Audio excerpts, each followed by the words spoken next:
Finally got the car home. Now I'm going to wash it for the first time in 15 years.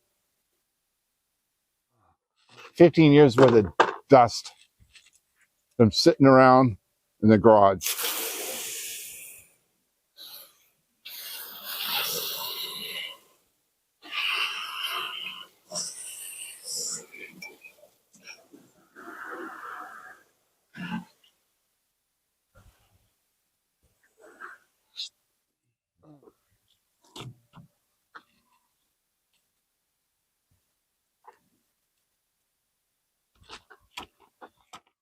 All right, so I gave the car a wash job.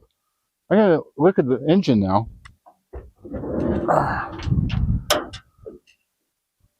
So, oh, I'm in the shadow. Let me get around here. Basic 95 horsepower engine, but it's actually pretty zippy around town because of low end torque.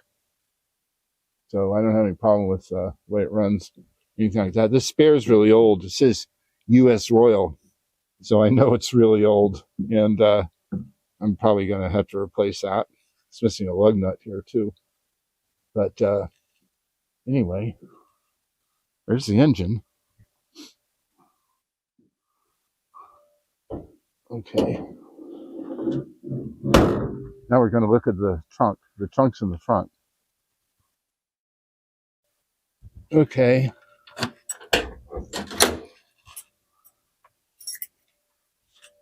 So here we are. I found these mats. I forgot I had. They're rear floor mats. I must have bought off eBay a long time ago. Still new in the box. Miscellaneous parts. And look at this. Oil filter. AC oil filter. These are going for like $50 now. But I got a bunch of them. Oh, one thing interesting I wanted to point out, 67 and newer had dual master cylinder. It's a safety feature. Okay. I'm going to close this. And then I'm going to show you around the inside. It's a base model, and I didn't want to turn it into a Monza. I wanted to make it a little nicer than the way it was. So one thing I added was the chrome drip rail moldings, just a little bit. And the hubcaps, I think, are 63 hubcaps, and I like these better than the ones that were on it because they have the blue center, and it matches the blue trim under the trunk lid. So that's a personal preference. Other than that, the outside's stock. Oh, let's see. Find my key here. All right, now inside, made a few little modifications. Again, I didn't want to deviate too much. So it's just the basic bench seat interior.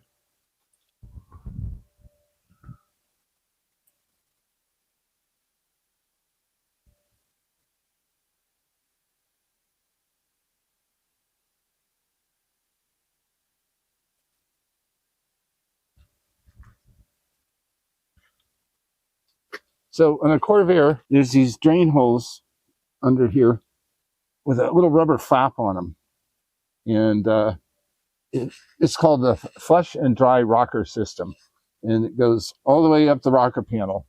So the idea is when it rains, the rainwater goes in this vent here in the cowl and down in front of the door and then out, and the water drains back here. Well, years ago, when it rained, the car would get water inside. So this drain system was plugged up, full of leaves that had turned to dirt. And the car, the 500 model, this car came with wall-to-wall rubber mats, and the mats had got saturated with water, and I didn't know it. And they eventually rusted out the floor. So I had to replace the floor plans. The rubber mats were shot.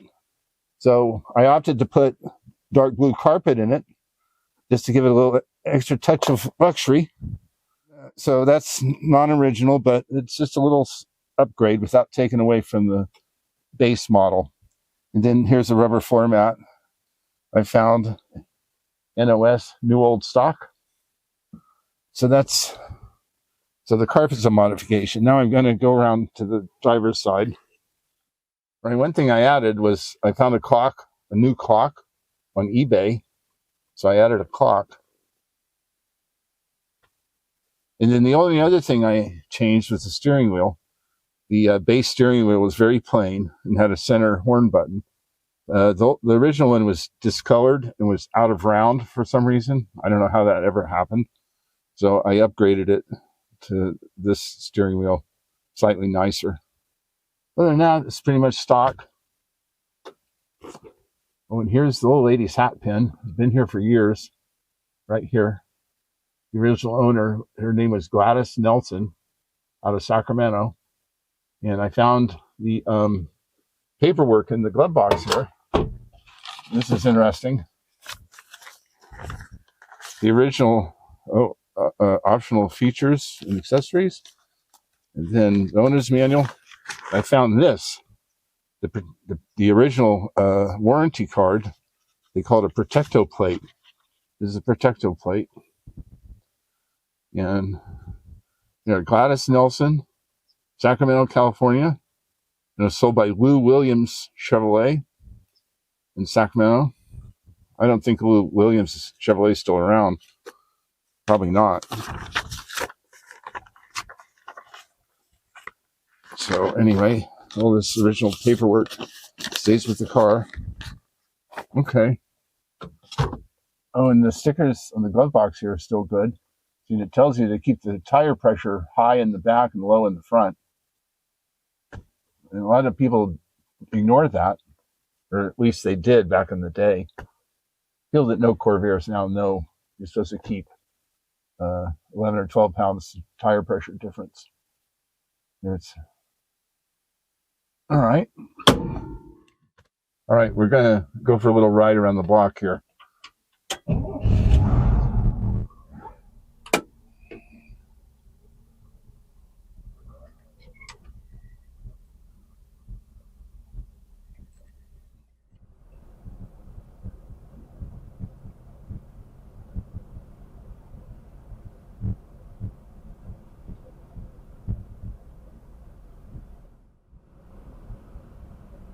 Car's got plenty of zip for 95 horse. Yeah, I just washed the car on the outside, and I didn't get around to cleaning the inside of the windows, but it's a little bit of film on them. From car's been sitting a long time and off gassing from the vinyl upholstery, I guess. But anyway, I have more time. I'll detail the car. Probably needs a wax job too. Anyway, it sounds pretty good. I saw this car for sale in the Chronicle, San Francisco Chronicle, years ago, in 1997, for like $3,200. But every Sunday I'd read the car ad, see what's for sale. This Corvair with 17,000 miles on it. I was, what? So I called the guy up and I said, I got to come see this car. And to be honest, when I first saw it, I was a little disappointed. It wasn't a Monza. It didn't have bucket seats and didn't have the extra chrome on it. But then I thought, people weren't keeping 500s. Back in the 60s, 70s, they weren't keeping base models.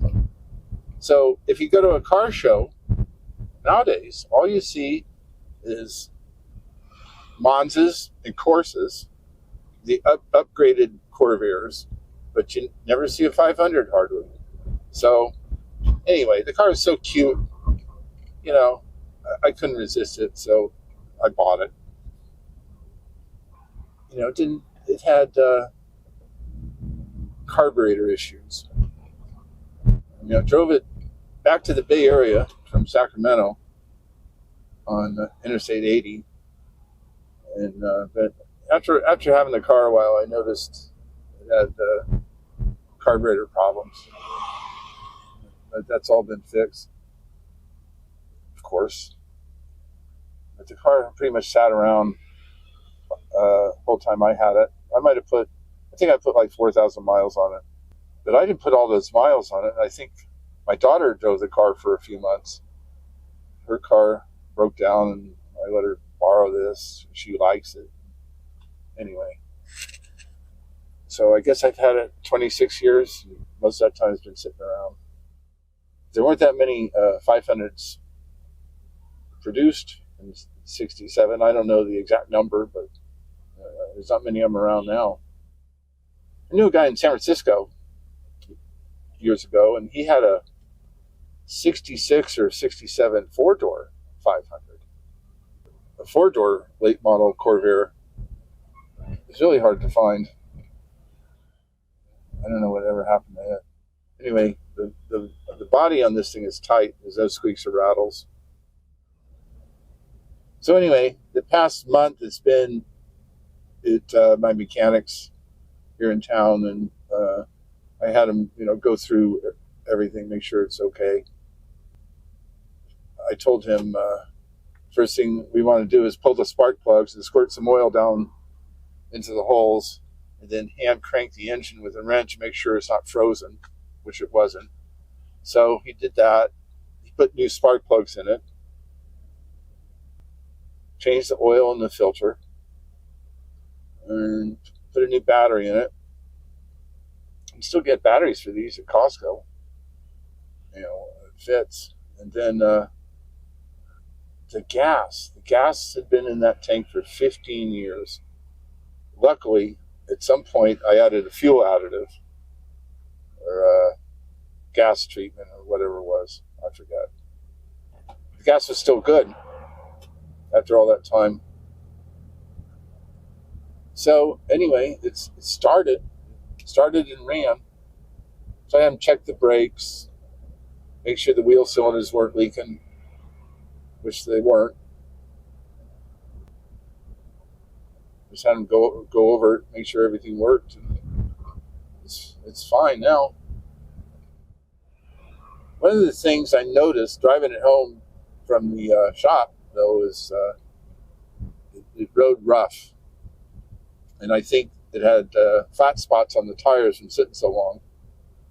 And that they seem to be working their way out. It's a little bit of a shimmy, but not much. So I think the more I drive it, the more they'll even out. If not, I have to buy new tires. But these tires are new. They got no miles on them. I hope I don't have to buy tires. I keep the original size 13-inch wheels on it. I don't want to modify it. Keep it as close to original as possible.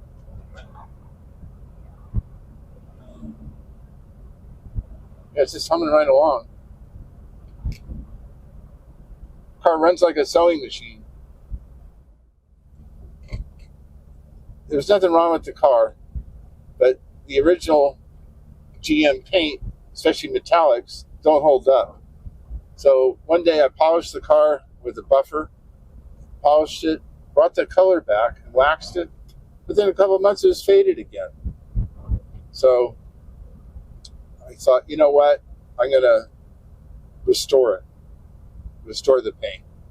So I got a bid from Body Shop down in Sausalito. Wanted $9,500 to do 2-stage, base coat, clear coat.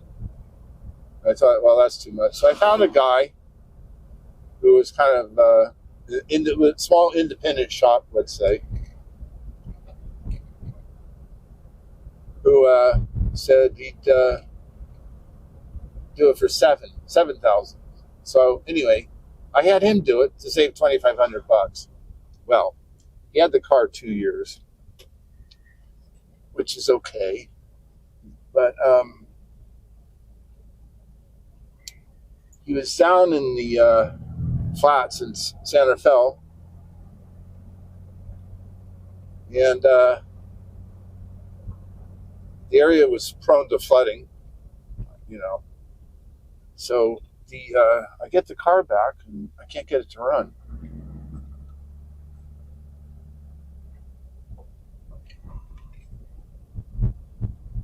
Get the car back, it won't start. Can't get it to run. So I had it flatbedded down to Corvair shop, Corvair mechanic, and he calls me up, tells me the engine's full of water. Okay, so what that means is I saved $2,500 on the paint and body work. That it ended up costing me another $5,000 to overhaul the engine because the old one was full of water.